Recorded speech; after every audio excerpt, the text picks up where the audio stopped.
നമസ്കാരം, എല്ലാവർക്കും ഹിസ്റ്റോറിയിലേക്ക് സ്വാഗതം. ആദ്യമായി ഈ വീഡിയോ കാണുന്നവർ സബ്സ്ക്രൈബ് ചെയ്യുക, ബെൽ ഐക്കൺ അമർത്തുക.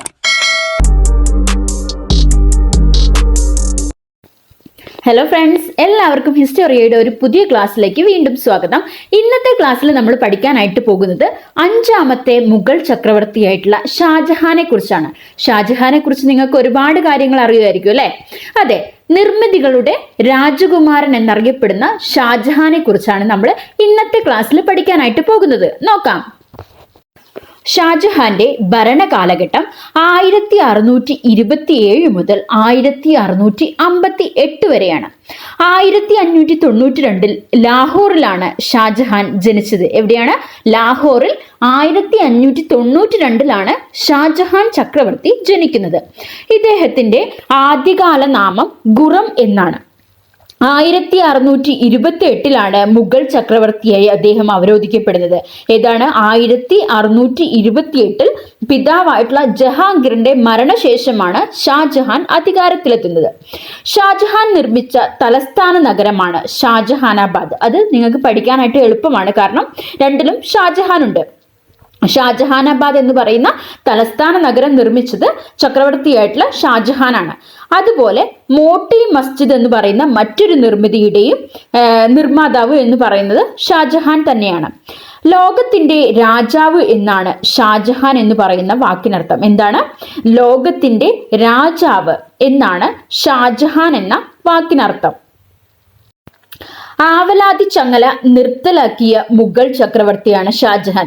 അപ്പോ കഴിഞ്ഞ ക്ലാസ് നിങ്ങൾ കണ്ടിട്ടുണ്ടാവും. അതിൽ നമ്മൾ പഠിച്ചിട്ടുണ്ടായിരുന്നു ആവലാതി ചങ്ങല നടപ്പിലാക്കിയ ഭരണാധികാരി ആരാണ്? ജഹാംഗീർ ആണ്. അപ്പൊ ജഹാംഗീർ നടപ്പിലാക്കുകയും അത് നിർത്തലാക്കിയത് അദ്ദേഹത്തിന്റെ മകനായിട്ടുള്ള ഷാജഹാൻ ആണ്. കാണ്ഡഹാർ എന്നേക്കുമായി മുഗൾ സാമ്രാജ്യത്തിന് നഷ്ടമായത് ഷാജഹാന്റെ കാലത്താണ്. അഫ്ഗാനിസ്ഥാനിലെ ഒരു സ്ഥലമാണ് കാണ്ഡഹാർ എന്ന് നിങ്ങൾക്ക് അറിയാം അല്ലെ? ഈ കാണ്ഡഹാർ എന്ന് പറയുന്നത് ഒരു കാലഘട്ടത്തിലെ മുഗൾ സാമ്രാജ്യത്തിന്റെ ഭാഗമായിരുന്നു. അത് എന്നേക്കുമായി മുഗൾ സാമ്രാജ്യത്തിൽ നിന്നും വിട്ടുപോകുന്നത് ആരുടെ കാലത്താണ്? ഷാജഹാന്റെ കാലത്താണ്.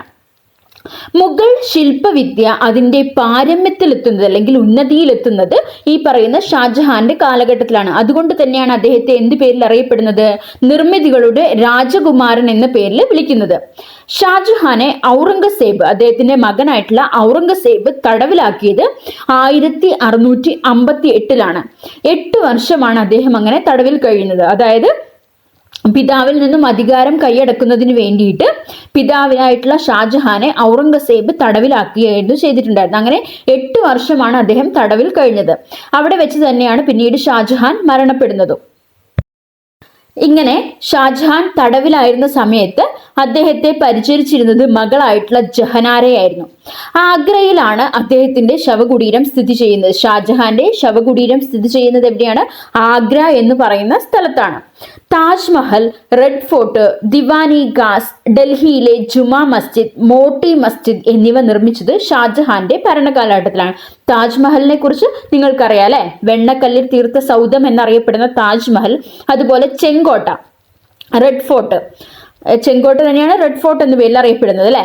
ദിവാനി ഗാസ്, ഡൽഹിയിലെ ജുമാ മസ്ജിദ്, മോട്ടി മസ്ജിദ് തുടങ്ങിയ എല്ലാ നിർമ്മിതികളുടെയും നിർമ്മാതാവ് എന്ന് പറയുന്നത് ആരാണ്?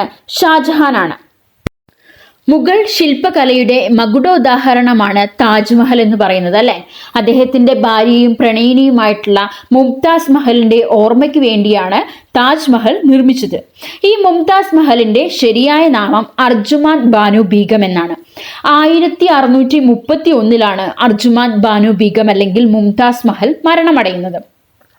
താജ്മഹൽ നിർമ്മിച്ച ഉസ്താദ് ഈസയെ കുറിച്ച് നിങ്ങൾ കേട്ടിട്ടുണ്ട് അല്ലെ? അദ്ദേഹമാണ് താജ്മഹൽ പണിതത്. 22 വർഷമെടുത്താണ് ഉസ്താദ് ഈസ താജ്മഹലിന്റെ പണി പൂർത്തിയാക്കിയത് എന്നാണ് പറയപ്പെടുന്നത്. മയൂര സിംഹാസനം നിർമ്മിച്ചതും ഷാജഹാനാണ്.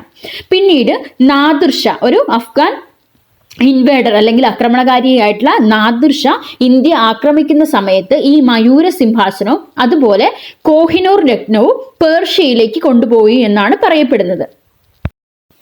ഷാജഹാന്റെ ഭരണകാലത്താണ് മാലിക് മുഹമ്മദ് ജയ്സി പത്മാവതിന്റെ രചന പൂർത്തിയാക്കിയത്. ഇദ്ദേഹമാണ് കിഴക്കിന്റെ ഷിറാസ് എന്ന പേരിൽ അറിയപ്പെടുന്നത്. പത്മാവത് എന്ന് പറയുന്നത് റാണി പത്മിനിയുടെ ജീവചരിത്രമാണ്. ആ ജീവചരിത്രം എഴുതിയത് മാലിക് മുഹമ്മദ് ജയ്സി എന്ന് പറയുന്ന പ്രശസ്തനായിട്ടുള്ള ഒരു സാഹിത്യകാരനാണ്. അദ്ദേഹത്തെ വിശേഷിപ്പിക്കുന്നത് എന്ത് പേരിലാണ്? കിഴക്കിന്റെ ഷിറാസ് എന്ന പേരിലാണ് അദ്ദേഹം അറിയപ്പെടുന്നത്. അതുപോലെ ഷാജഹാനുമായി ബന്ധപ്പെട്ടുള്ള മറ്റൊരു കൃതിയാണ് ബാദ്ഷാ നാമ എന്ന് പറയുന്നത്. അത് തയ്യാറാക്കിയത് അബ്ദുൾ ഹമീദ് ലഹൗരി എന്ന് പറയുന്ന ഒരു ചരിത്രകാരനാണ്. 1666 ആഗ്രയിൽ വെച്ചാണ് ഷാജഹാൻ മരണപ്പെടുന്നത്. ഏത് വർഷമാണ്? 1666 ആഗ്രയിൽ വെച്ചാണ് ഷാജഹാൻ മരണപ്പെടുന്നത്. ഓക്കെ, എല്ലാവർക്കും മനസ്സിലായി എന്ന് വിശ്വസിക്കുന്നു. നിങ്ങൾക്ക് ഉപകാരപ്രദമായി എന്ന് തോന്നുകയാണെങ്കിൽ നമ്മുടെ ചാനൽ സബ്സ്ക്രൈബ് ചെയ്യാനും അതുപോലെ നിങ്ങളുടെ ഫ്രണ്ട്സിന് ഷെയർ ചെയ്ത് കൊടുക്കാനും മറക്കരുത്. താങ്ക്